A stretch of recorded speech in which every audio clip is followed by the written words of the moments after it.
So this is step 2, Craving, from the book Atomic Habits by James Clear. So for good habits, you want to make them attractive, and for bad habits, you want to make them unattractive. Then James talks about the super stimulus. So an example in humans is we crave sugar, salt, and fat because these were scarce. So we have to make our habits attractive. Then he talks about here dopamine in rats. So scientists blocked dopamine, and the rats didn't eat, they didn't have sex, and they died a few days later of thirst. So dopamine is not just for pleasure, but for motivation, learning and memory, punishment and aversion, and voluntary movement. So, and then dopamine actually rises before you actually take the drug or place the bet, so before doing something that is highly stimulating. So then he also gives this example of the 3 red spots on the beak. So they're these types of they're these birds. So they go crazy when they're these 3 red spots on a beak, and even if the beak was fake, and the bigger the spots, the more frantic the chicks went. So using these concepts, you can do something called temptation bundling. So an example of that is watching Netflix and exercising. And then he gives this example of the ABC television shows on Thursday, and what they did is they told people to relax and drink red wine and eat popcorn. So what they were trying to do is associate a habit of watching these shows every Thursday night with something that people enjoyed, which was relaxing and drinking and eating.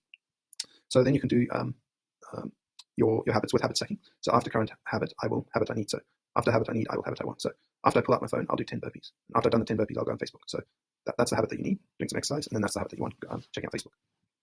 He talks about the chess sisters, and these 3 sisters were incredibly good at chess.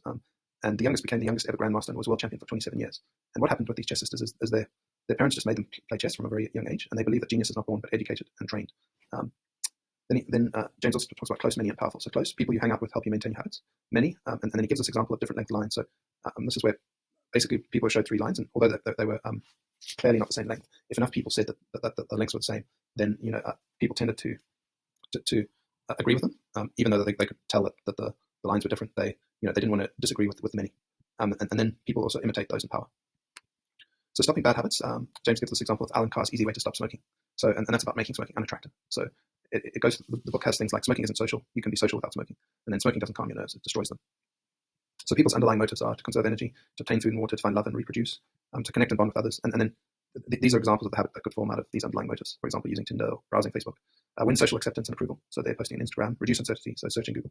And then achieve status and prestige. So playing video games.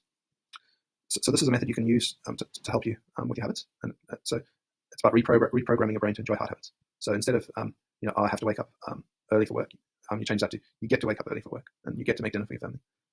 And you can tell yourself with exercise you're building strength and endurance. With saving, you're having more freedom in the future. With meditation, distraction is good as it helps you get better.